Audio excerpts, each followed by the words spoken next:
Welcome to News Tonight. I'm Mwege William. Here are today's highlights.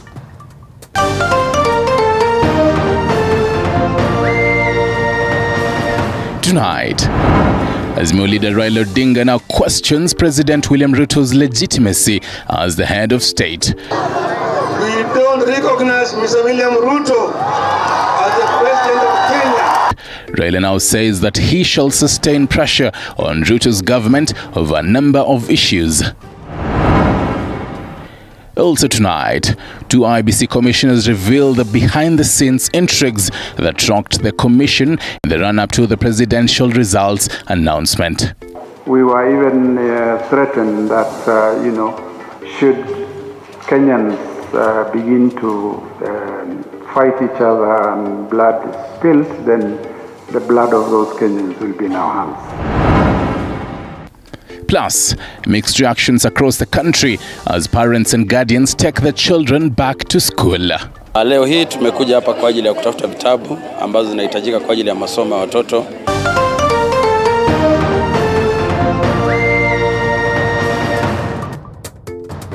Welcome to the broadcast. My name is Mwege William and our sign language interpreter is Catherine Simaloy. Now, kicking off our bulletin tonight, Azimio Coalition Party leader Raila Odinga sparked fresh controversy on the August 9 the presidential election, saying the coalition will not recognize President William Ruto and his administration as he was not legitimately elected in last year's presidential poll. Odinga, who addressed his supporters at the historic Kamukonji grounds, maintains his votes was stolen and rallied his supporters to reject the Ruto regime and its policies. Our senior political affairs reporter Apollo Kamau reports. In what is likely to open a new battlefront with President William Ruto's administration, barely 6 months in office, Azimio Coalition Party leader Raila Odinga, who jetted back to the country on Monday, revisited the August 9 presidential election in the wake of new alleged evidence by a whistleblower, saying, according to the evidence, President Ruto and his entire administration is illegally in office for allegedly stealing 2 million votes, which is why Azimio does not recognize Ruto's presidency. We don't recognize Mr. William Ruto as the president of Kenya. And we equally don't recognize any officials in office with him. Yule angetakiwa kuendesha Kenya kihalali, sio mwingine, ni Raila Amolo Odinga.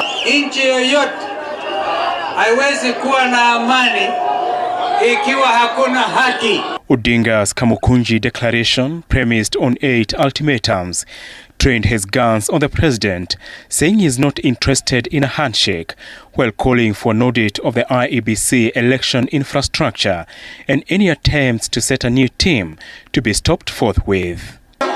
Sasa wameitisha mimi ati yo jamani, watu ambao wanapenda mambo ya kufanya maandamano, ati wanataka handshake, sijui nini. Nasema hapa leo sitaki mambo ya handshake. Odinga charging his support base to reject the Ruto regime, which he says was propped up by foreign companies and cartels, pointed an accusing finger at IEBC and the Supreme Court for taking part. We demand that the Kenya Kwanza government resigns, as it has neither the mandate nor the ability to govern the country. Daring the president and his deputy Rigathi Gachagua, Odinga said he will not be intimidated, having been jailed in the past for his quest to liberate Kenyans. Hata baba yao Nyayo walikuwa hawezi kunitisha mimi. Najua kwamba mimi niendelea jela mara 3. Anatisha yeye ni mtoto wa Maumau. Ni mtoto wa Maumau. Kwanza nataka kuambia yeye alikuwa hajazaliwa. Yule ambaye alitetea Maumau na kutoa Maumau kwa jela ni Jaramogi Oginga Odinga. Odinga's declaration that he doesn't recognize Ruto's presidency and that he is not interested in a handshake has opened a new battlefront to President William Ruto's doorstep, leaving him in a dilemma on how to deal with a resurgent opposition. Apol Kamau, TV47 at the Kamukunji grounds. Thank you, Apollo, for that report. Azimio la Umoja One Kenya leader Raila Odinga arrived at the Jomo Kenyatta International Airport in Nairobi at 12:30 p.m.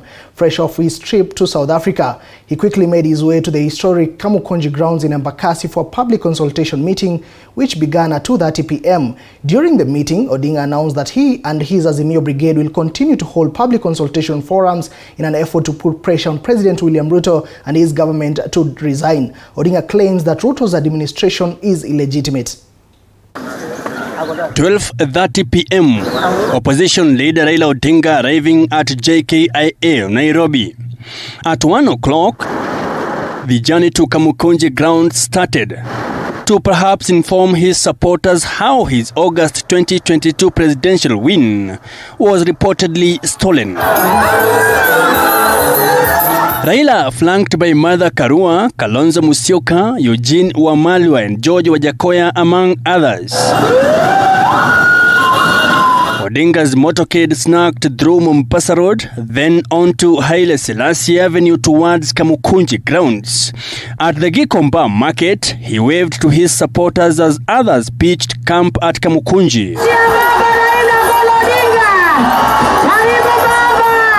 In his speech, in which he listed 8 items he once addressed, Odinga urged Kenyans to resist what he termed as high taxation regime, which he said has pushed up the cost of living. We reject the empty promises made and being made by the older regime. Instead, we call on Kenyans to reject the punitive older policies that are making life unbearable.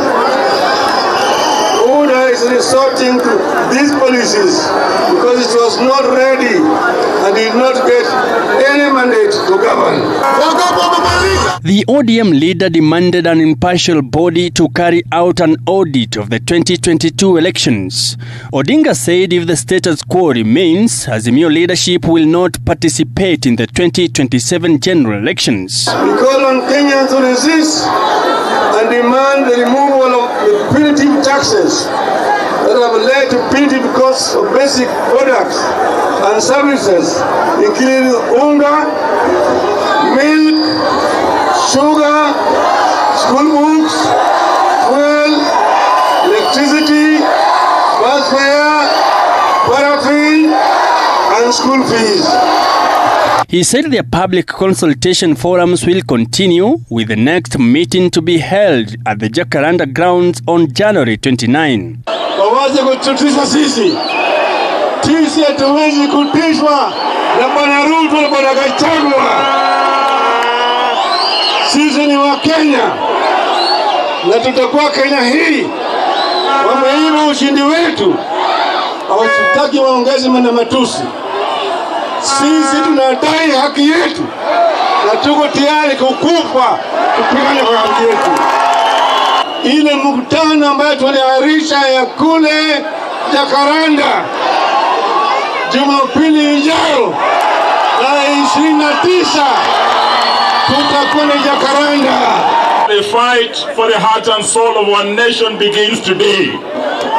Na Mheshimiwa Raila Odinga yale amenena hapa, mimi niko hapa kutangaza wazi ya kwamba mimi Eugene Wamalwa na timu yetu ya Democratic Action Party of Kenya tunamuunga baba mkono. I am here because of Raila. I live today because of Raila. If Raila was not there, I will not have the opportunity to be alive today. Nchi yoyote haiwezi kuwa na amani ikiwa hakuna haki. There can be no peace without justice. Now, with the return of high-octane politics in the country, Raila Amolo Odinga seems not to loosen his belt as he puts the Kenya Kwanza government on toes. Mike Kagwango, TV47 from Kamukunji grounds in Nairobi. Well, still keeping tabs on the day's politics, President William Ruto has told off opposition leader Raila Odinga and his team, stating that there will be no handshake as he knows their plans. Speaking during the burial of Cabinet Secretary Moses Kuria's sister Pauline Nyokabi in Gatondo South, Kiambu County, Ruto said that Odinga needs to change his tactics as he has been using the same ones for a long time. This story was produced by Ronnie Regan. Just minutes after opposition leader Raila Odinga landed at JKIA and later headed to the Kamukunji grounds, where he spoke to the masses about what transpired before, during and even after the 2022 general elections, President William Ruto could not hold his words, firing back at Raila and his colleagues. Kwanza nyinyi mnatuharibia wakati. Mulikuwa na serikali. Mukaharibu serikali. Bei ya unga ikapanda. Sasa hivi mnaongea bei ya unga imepanda. Na nyinyi you are the cause. Sasa hizi tumetoa at least 230 imefika hapo karibu.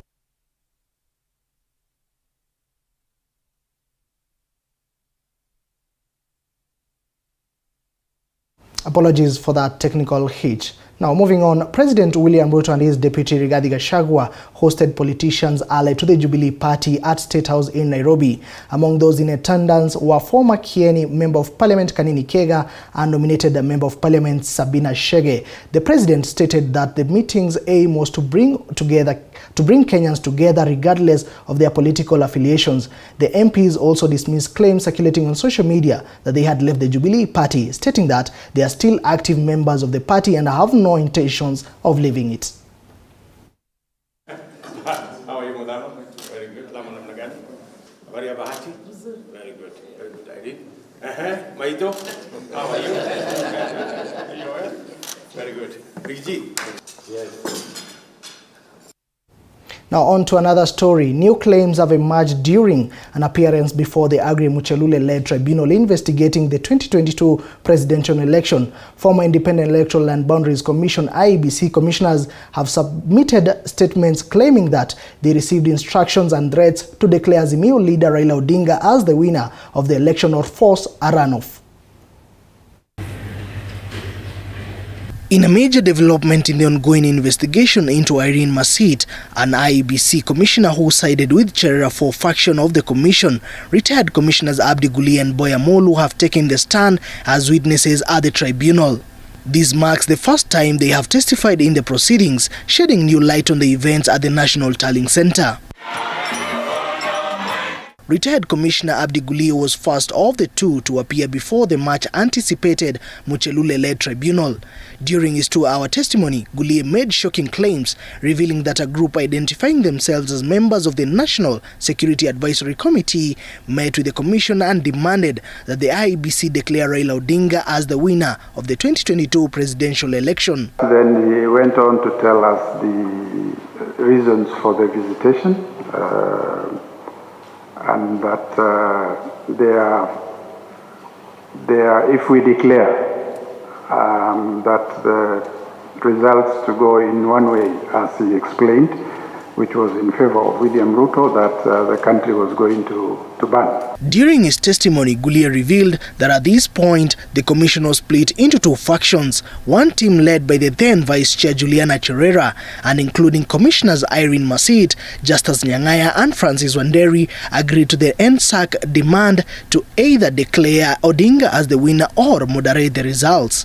The team from the National Security Advisory Council was comprised of Attorney General Kihara Kariuki, Solicitor General Kennedy Ogeto, former Inspector General of Police Hilary Mutiambai, and Lieutenant General Francis Ogola, Vice Chief of Defence Forces. So as an alternative, in the event that we do not announce whoever they wanted us to announce, then the message was that we should have a runoff, or we should ensure there is a runoff.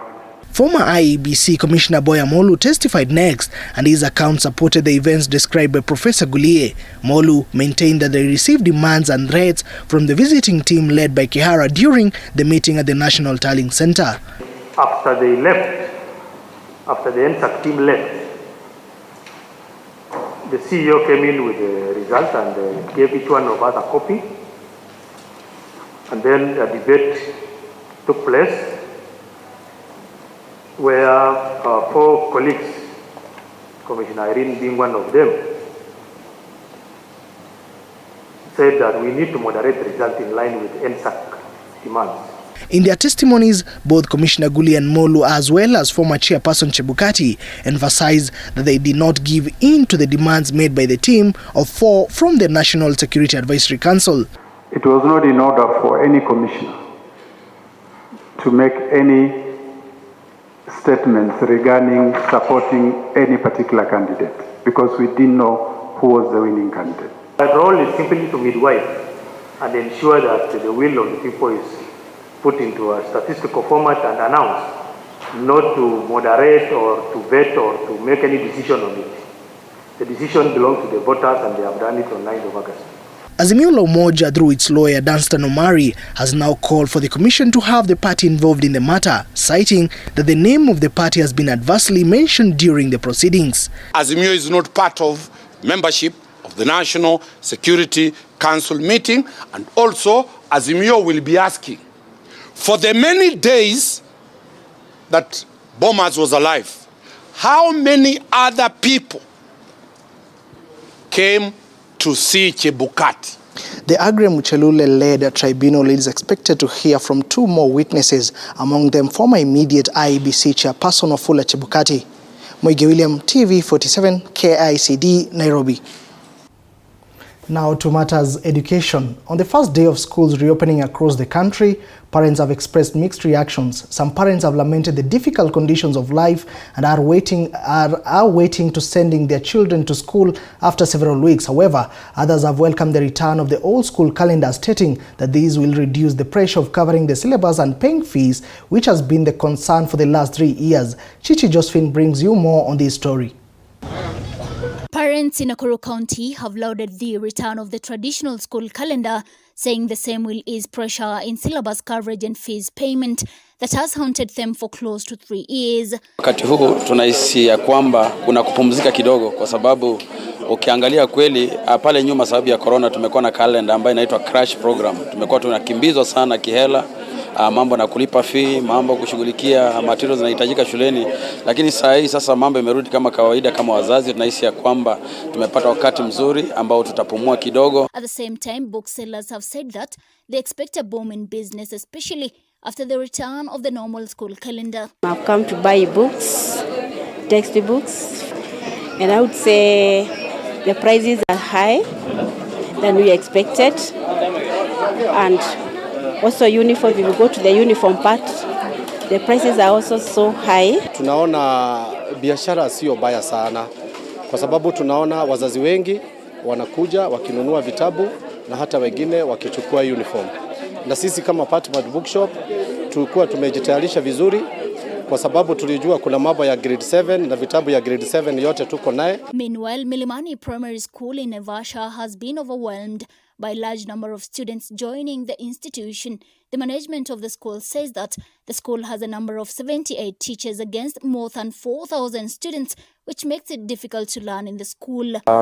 Ile challenge ambayo tuko nayo saa hizi ni ya wazazi wengi sana leo wamefika, wanaomba nafasi ya shule hapa hivi, ingawa tuko na upungufu wa madarasa na pia walimu, because kwa saa hizi jumla tuko na wanafunzi zaidi ya 4,600 na walimu ni 75 pekee. And classes at Technology Primary School in Kiharu constituency, Murang'a County, are congested due to high number of pupils admitted. The school head teacher saying that the school is contemplating on constructing more classes to cater for the rising number of pupils in the school. Tuko na watoto wengi sana kutoka private schools. Tumerealize hata desk za wanafunzi za watoto wawili sasa wanakaa wanne na bado wanaendelea kuja, lakini tunajiandaa, tutaona vile tunaweza kuaccommodate watoto wote.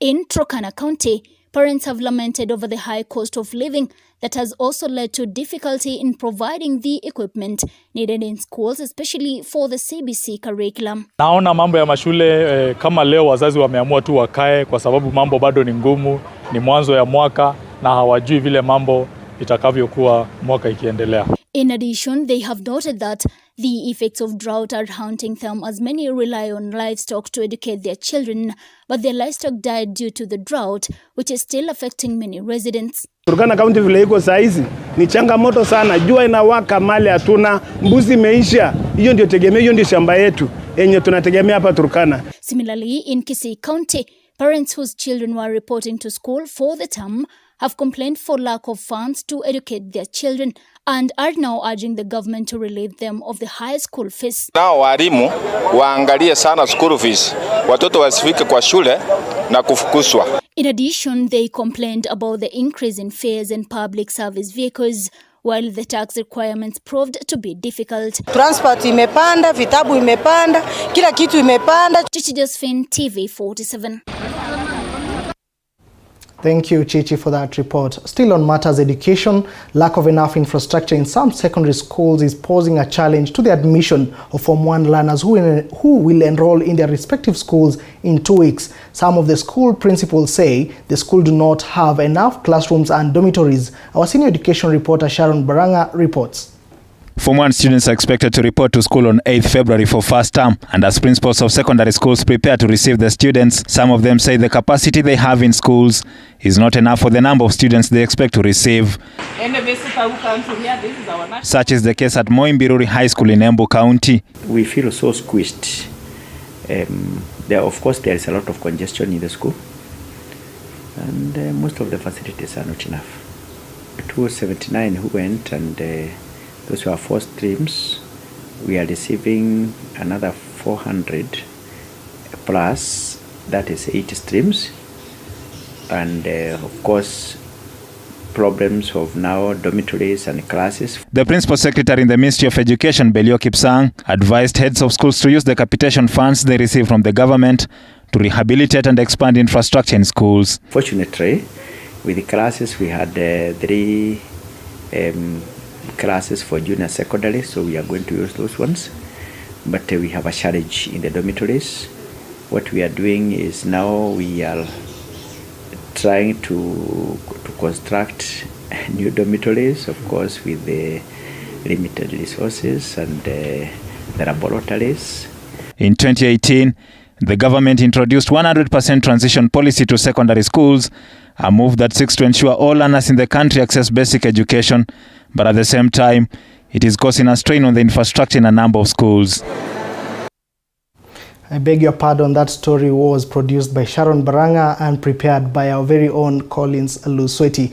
Now, still on education, learning was paralyzed in Kaptaboy and Toroso primary schools in Mount Elgon, Bungoma County following a standoff between parents and teachers.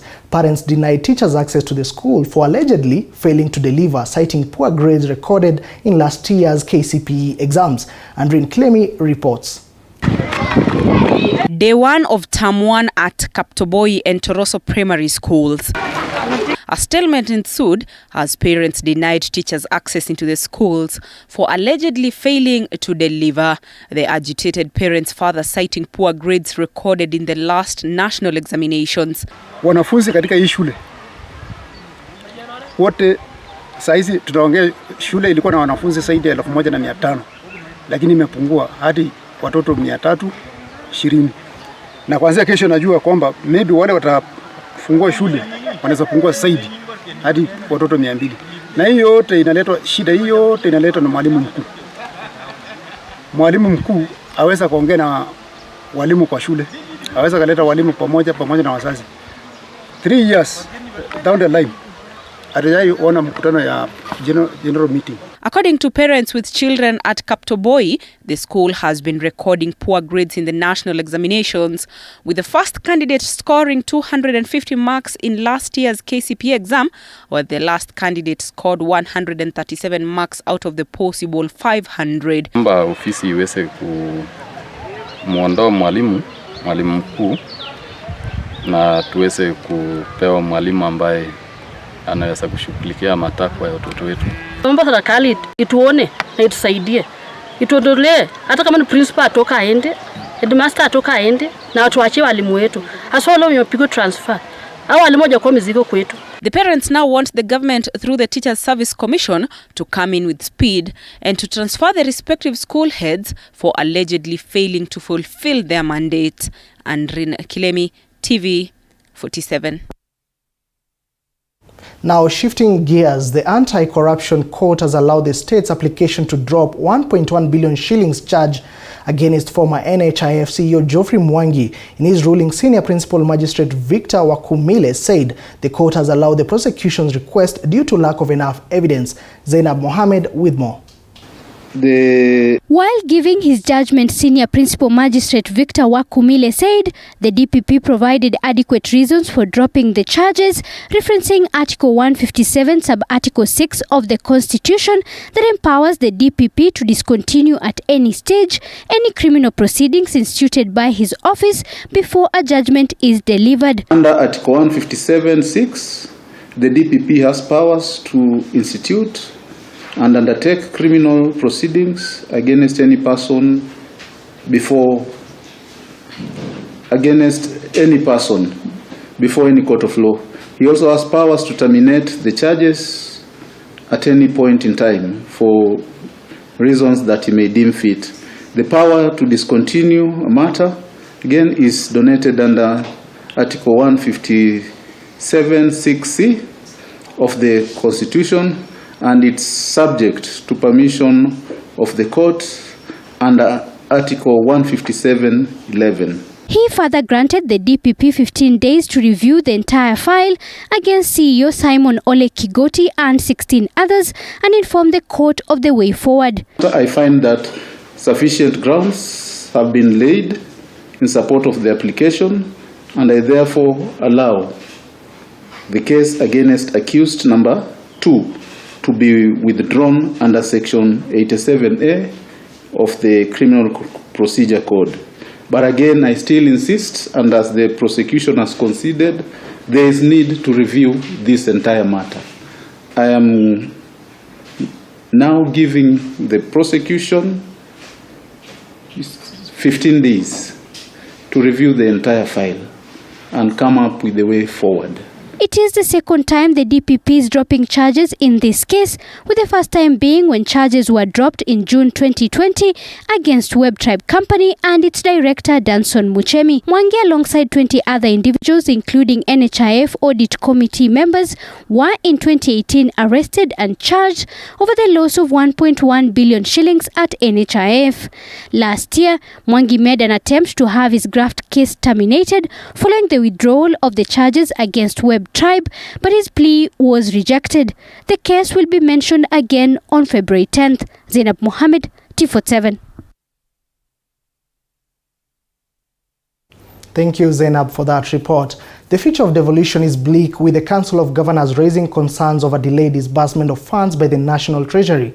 According to the Council, counties have not received disbursement for the past 4 months, making it impossible for devolved units to function.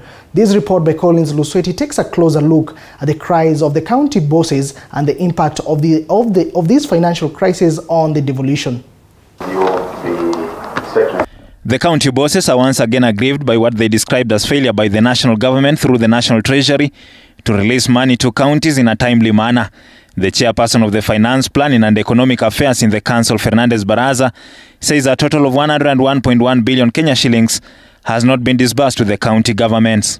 We know the president means well, and we want to see action that actually the government is supporting devolution by releasing the funds on time. The council say the last disbursement to counties came on 23rd December 2022, which was a late disbursement for the October 2022 allocations. The arrears now stand at 10.6 billion owed to 16 counties for the October 2022 allocation, 31.4 billion owed to all 47 counties for the November 2022 allocation, 29.6 billion owed to 47 counties for the December 22 allocation, and 31.4 billion owed to 47 counties for the January 2023 allocation. This, they say, has hampered service delivery at the counties.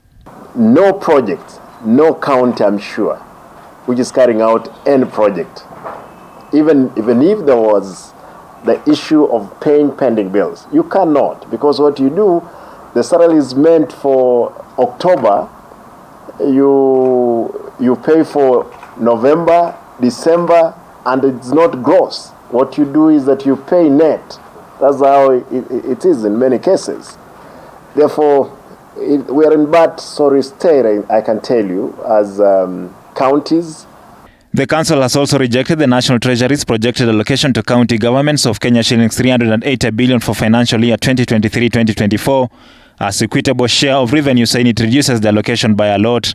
They further say the projection is against the provision and spirit of the Constitution on revenue sharing, which provides for at least 15% of nationally raised revenue be allocated to counties.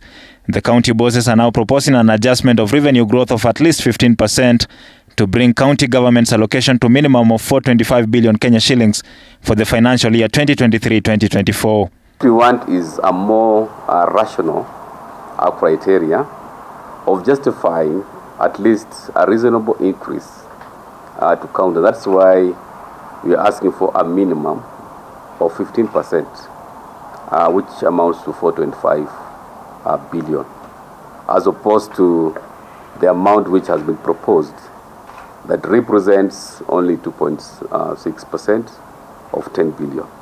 The council earlier today met the Cabinet Secretary, National Treasury and Economic Planning, Professor Njuguna Ndung'u, to express its concerns while challenging the national government to ensure county staff receive their salaries in time, just like those working for the national government. Kisii County Governor Simbarati says nothing tangible is happening at the counties, which are faced with huge pending bills. The question we want to ask Treasury, as we did ask in the morning, is that let them find it necessary, especially if it was the case, for salaries, because other civil servants receive their salaries on time, which is not the case with the employees at the county level. Collins Lusweti, TV 47, Nairobi.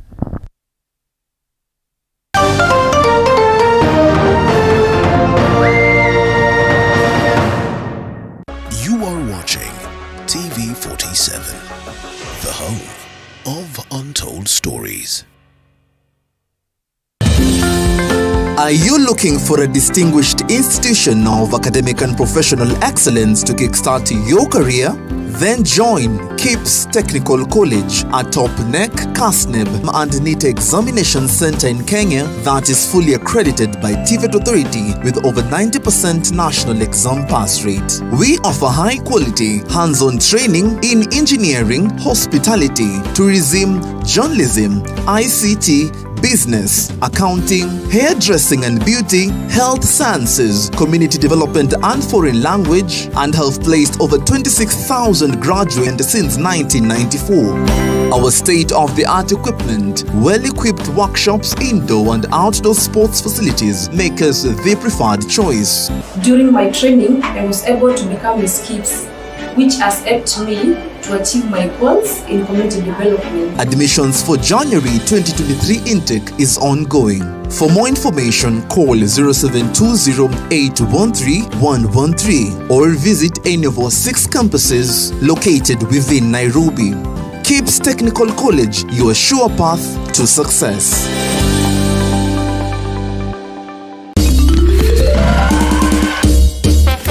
Sona moja imetengenezwa kwa njia spesheli ili kupambana na maumivu kwa haraka. Sona moja ina aspirin kama kiungo. Sona moja, kitulizo kamili. Maumivu yakizidi, pata ushauri wa daktari. Tryson School of Medical Health Science and Technology is a premier training institute for market-driven courses. With state-of-the-art facilities, competent and dedicated members of staff, and linkages with the medical industry, you are assured of a bright future when you study with us. Enroll today in our campuses at Juja, Nairobi West, Kisumu, and Homa Bay.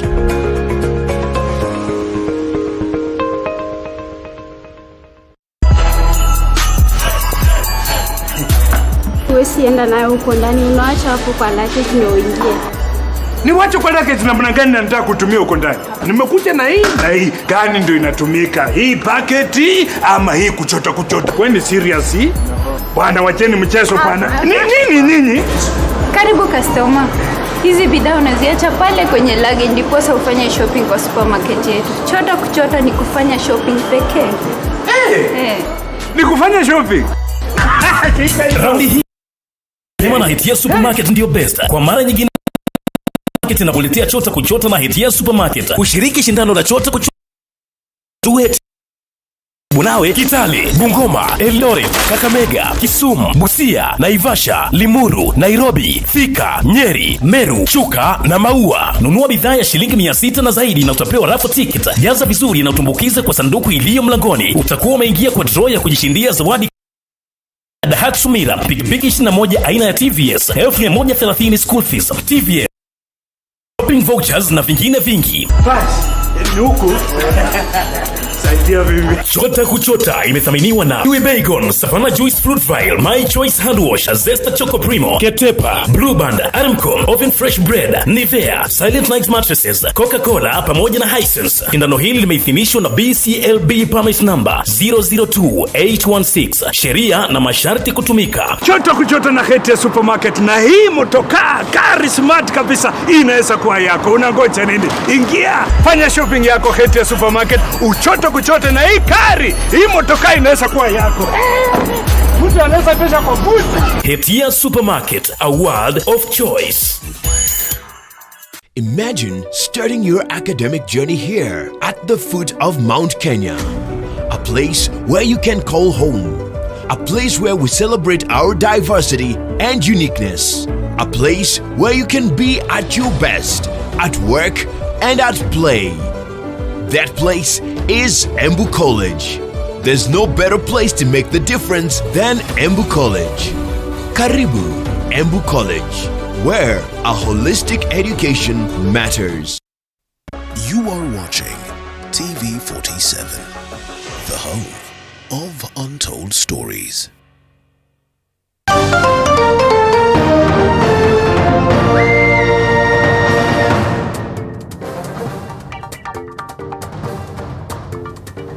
Welcome back and thank you for staying with the TV47. Now let's keep you more informed. In a dramatic turn of events, over 200 members of the National Assembly walked out of an induction retreat today in protest of the failed disbursements of the National Government Constituency Development Fund, NGCDF. The MPs are furious over the delayed disbursement of CDF funds, stating that they only received 7 million shillings with the 2 million shillings earmarked for administration and 5 million shillings for bursaries. The MPs were expecting at least 50 million shillings for bursaries in their NGCDF accounts and deemed their walkout as genuine and not politically motivated.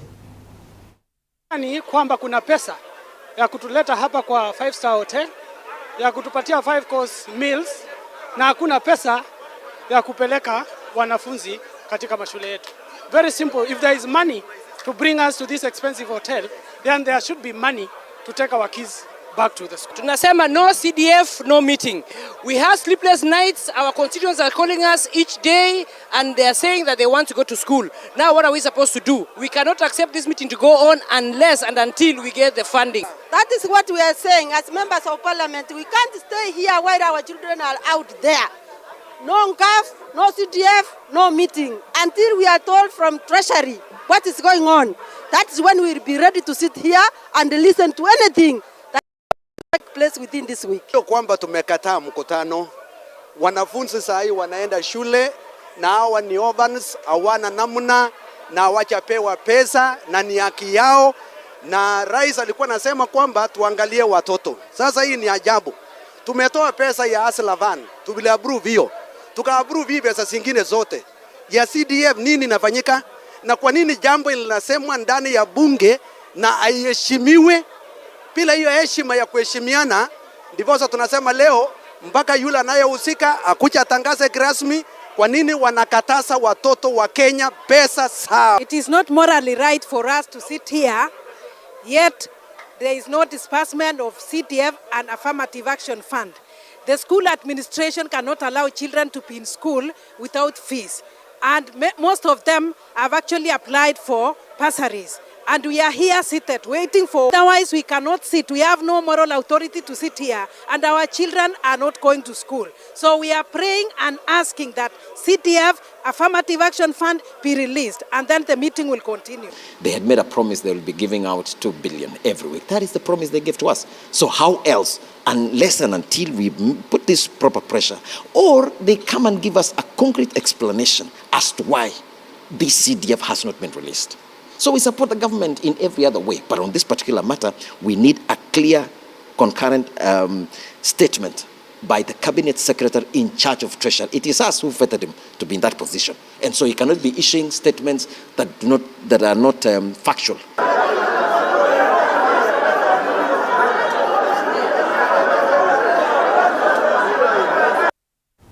Now to other news. Level 1 doctors, better known as community health volunteers, continue to play a significant role in strengthening primary health care in rural areas. They have majorly contributed towards universal health care targets, but their myriad of challenges continue escalating, most of whom we talk to in the vast county of Machakos reveal that for more than 30 months, they have not received a single penny, as our reporter Nicholas Mbai found out. However, this has not deterred their zeal to attend to patients in the community. In spite of their tireless effort to improve the health of the communities, many community health volunteers or CHVs are struggling to maintain their motivation despite the numerous responsibility they shoulder. The invaluable contribution of these unsung heroes often go unrecognized. Challenges ni nyingi sana sababu hatulipwi. Inabidi saa zingine nitumie pesa zangu. Hata saa zingine naweza kuenda kwa nyumba nipate hakuna chakula. Inabidi niingie kwa mfuko, nitoe kitu kidogo, nipatie huyo mama. Kuna kaspide huwa tunapata at least kabla 2,500 kwa mwezi. Na kwa kusema ukweli sasa kamechelewa kama over 30 months hatujakapata. In Mumbuni village, we meet Angelina Achule, a dedicated community health volunteer who has been working tirelessly for the past 12 years. Despite modest pay, Angelina is committed to a mission of saving lives in her community and continues to work diligently. Mimi utembelea nyumba zangu zote ni 100. Na huwa ninajipanga natembelea nyumba 20 kila mwezi. Nikitembelea community, nijue shida wako nazo. Na ripoti nachukua ripoti naandika na ninapeleka huko hospitali kabla ya tarehe 5. Angelina is responsible for visiting 100 households in her community, and on a typical day she visits 10 households. Despite the lack of transportation and provision for lunch, she continues to fulfill her responsibility as a community health volunteer, recognizing it as a calling to serve a community.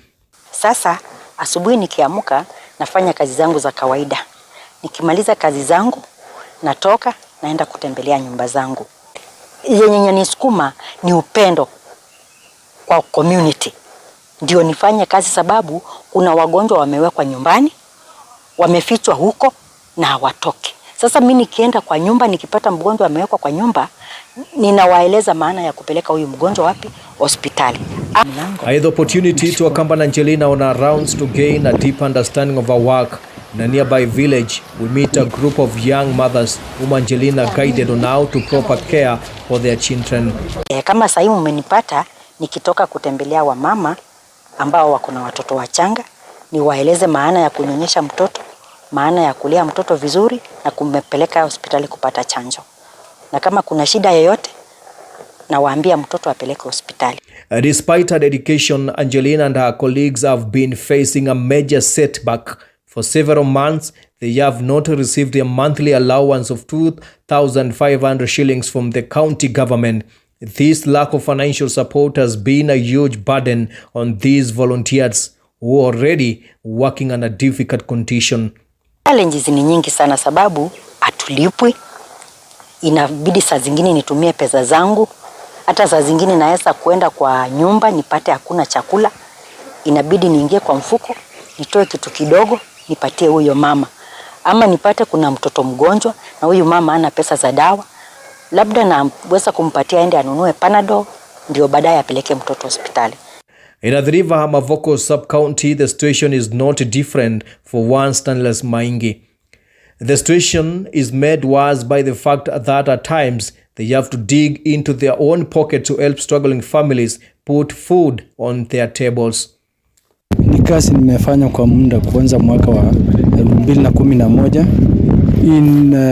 tulitrainiwa na government, alafu baadaye kuna kaspident huwa tunapata at least kama 2,500 kwa mwezi, na kwa kusema ukweli sasa kamechelewa kama over 30 months hatujakapata.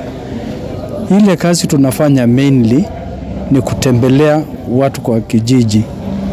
Kwa kijiji chetu kuna clusters, otherwise tuko 10 na kila mtu akona ausesila na visit per month. Siko more than actually 800. Unajua it's somehow urban setup, na sasa uko na watu wengi mpaka ikafikia kiwango ikawa wale wa referral ndio wako na haja sana. Then unaenda nyumba kwa nyumba kuwahimiza. Ndio unaitwa usiku, umasengine unaenda unaangalia ile njaa iko mpaka inabidi unaingia kwa mfuko, unawanunulia at least something. Mwingine unaenda unataka kumrefer, anakuambia hana fare, although sio mbali sana kutoka pale tunaishi, unaweza nakuwa ni walking distance. Sasa huyo mtu inabidi unamnunulia hata kitabu, hana pesa ya kununua, na unaandamana na yeye mpaka kwa facility. One of the major challenges community health volunteers face is dealing with patients who default on their medication or are hostile. This can be both emotionally and physically draining for the volunteers. Saa zingine unafukuzwa, unaambiwa usikanyage hapa, tunakujua wewe kazi yako ni kuja kuangalia watu, kupeleka maneno nje. Kuna pahali nilienda nikaambiwa hata usirudi kanyaga hapa, sababu mama alikuwa mjamzito na hajai kanyanga kliniki, na nikamweleza maana ya kliniki, akaniambia hiyo, bwanake akaniambia hiyo mimba ni yangu, bibi ni yangu, na hufai kuja kutuambia twende kliniki, tunajua. Na hata alikuja kujifungua kama hajaenda kliniki, akajifungulia nyumbani. Sasa ikawa kwenda kumtembelea pia ni vita, na si kuenda, sijawahi enda kwa hiyo nyumba.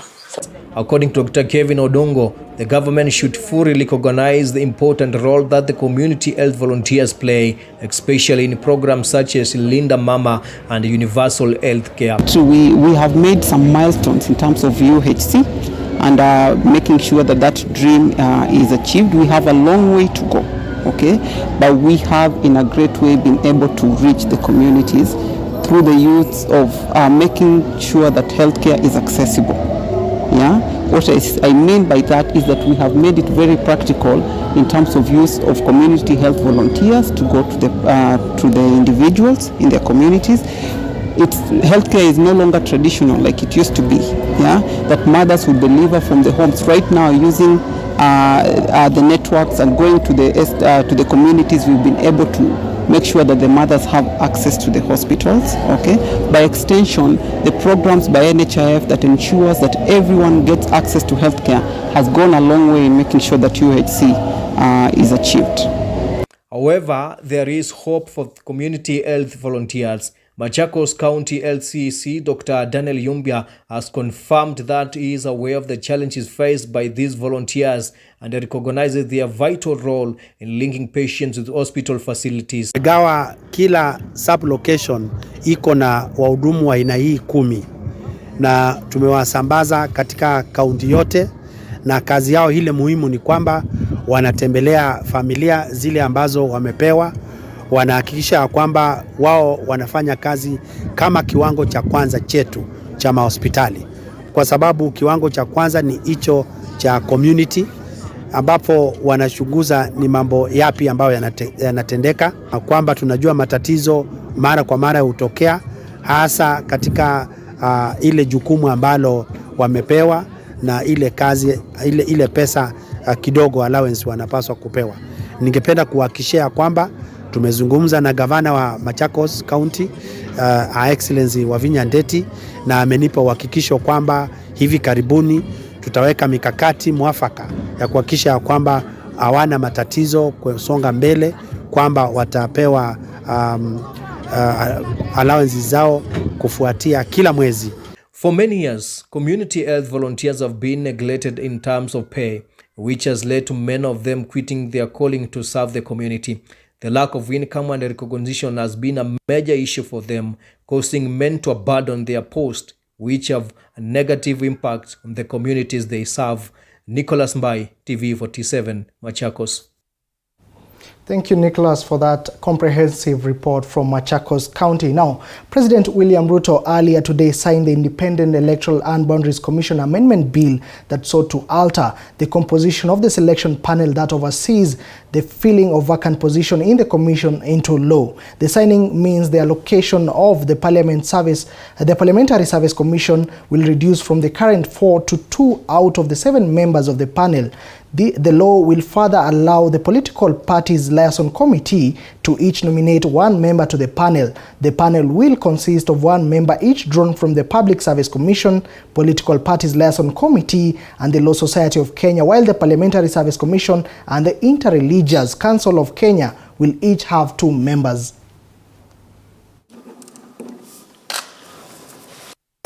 You gazette, and I suggest Your Excellency that we did not put the commencement there. A 14-day window which we don't have, it must be gazetted. Yes. So we don't lose any time.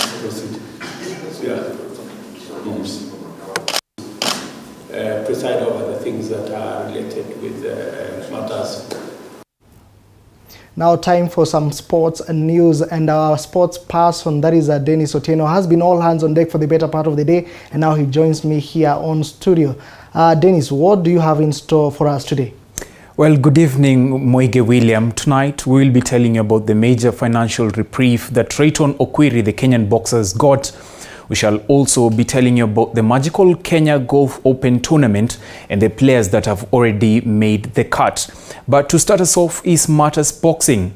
Now, Kenya's middleweight boxer Rayton Okwiri has received a major boost after the Phoenix Casino announced their sponsorship for the boxer financially and appointed a contingent of officials that will manage his affairs within the sport as well as outside the boxing arena. On his part, Okwiri appointed Mark Wakanyaga as his legal advisor, Tima Deka as his brand manager, and Cliff Mboya as his general and operations manager. Phoenix Casino Management stated that it took the opportunity to support Okwiri's career and enable him reach his full potential, as they urged other stakeholders to invest in boxing and support Kenyan talent.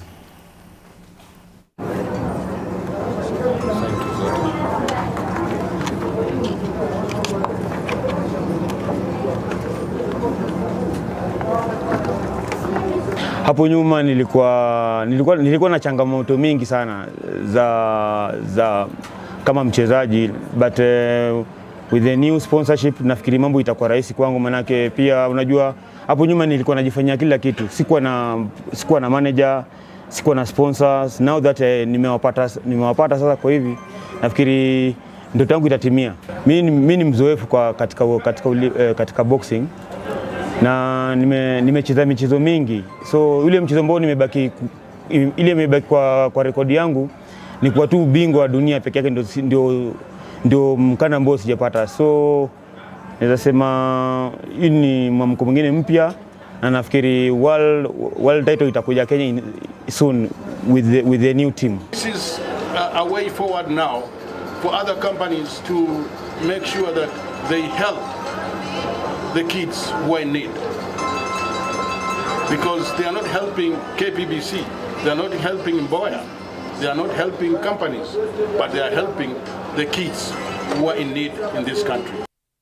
Now, from boxing to matters golf, 6 amateur golfers will represent Kenya in the prestigious 2023 Magical Kenya Open Golf Competition, slated for March this year at the Muthaiga Golf Club. This after the Kenya Golf Union named the amateur golfers earlier today. The 6 golfers were selected on the merit of their exemplary performances in various golf tournaments across the country in the build-up to the Magical Kenya Open Golf Tournament. Limuru Country Club's Dennis Mara was selected alongside Kenya Amateur Stroke Play Championship winner and Kenya Railway Golf Club's John Lejirma. Kenya Amateur Golfing Circuit runner-up and Royal Nairobi Golf Club's Jay Shandu, Muthaiga Golf Club's Njoroge Kibigu, Daniel Kiragu and Adel Balala of the Nyali Golf and Country Club. The Magical Kenya Open is a premier event that brings together some of the best golfers from around the world. To South Africa and attend some of the best of the top amateur events. They will attend 3 events. I think they are going on 4th. And without undue pressure on you gentlemen, we expect return on our investment. And we believe that you have what it takes to make us proud and to inspire the next generation of our players.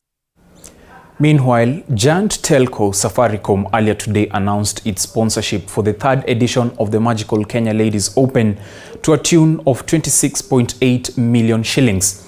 The tournament is expected to tee off on 2nd February to 5th February this year at the Vipingo Ridge Golf Club in Kilifi County, as 96 players from various countries in the world confirmed their participation. In the sponsorship deal, Safaricom is expected to support Kenyan players financially and kitting, while at the same time fully sponsoring 4 female junior golfers drawn from last year's Safaricom Golf Tour who will be participating in the Pro-Am tournament. Speaking after signing the sponsorship deal, Safaricom Acting Chief Financial Services Officer Boniface Mugania stated that the company remains steadfast in improving the state of golf and tourism in the country. Sporting activities, because of the proven impact these are seen on the lives of Kenyans. Not just this golf event, but we sponsored many other, including athletics, football, and last year we actually launched our own series of Safaricom Golf Tour. From the union, we are quite grateful with the fact that Safaricom has committed itself in the growth of golf. Not only with the Ladies European Tour event, there's Magical Kenya Open, and last year you did your best with the junior golf program. Without that program, we will never have Kenyans participating in the event. All the girls that will be participating in the Ladies European Tour have come up through the junior golf program, and your partnership with golf in Kenya is really appreciated. Now, Diamond Football Club and Sidwish School were crowned winners of the Under-18 category of the 2023 Standard Chartered Cup held at the Roslyn Academy.